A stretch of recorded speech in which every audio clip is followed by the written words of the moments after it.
अस्सलाम वालेकुम व्यूवर्स, मैं हूं आपका एस्ट्रोलॉजर सैदुल्लाह सर। उम्मीद है आप सब खैरियत से होंगे। अल्लाह ताला आपको खुश रखे, आबाद रखे। तो डेली हॉरोस्कोप के हवाले से आपके पास हाज़िर हुआ हूँ। डेली हॉरोस्कोप में आज बरोज़ जुमेरात है और जुमेरात का हाकम स्यारा स्यारा मुश्तरी बोलते हैं, इसको जुपिटर बोलते हैं, इसको हम गुरु भी बोलते हैं, और अगर हम हिंदी में बात करें तो इसको हम बृहस्पति भी बोलते हैं। तो आज के सदक़ात की बात करते हैं। आज के दिनों में कोई भी ज़र्द रंग की चीज़ों के सदक़ात करने चाहिए, और आज के दिन से येलो सफ़ायर जेमस्टोन मनसूब पत्थर है, लेकिन जेमस्टोन कभी भी अपने एस्ट्रोलॉजर से रेकमेंड किए बगैर हमने यूज़ नहीं करना होता।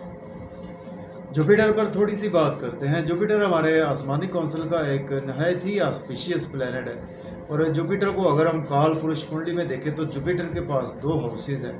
जुपिटर 9th हाउस का लॉर्ड है और जुपिटर 12th हाउस का लॉर्ड है। मीन्स के सेजिटेरियस का रूलर जुपिटर है और पाइसिस का रूलर जुपिटर ही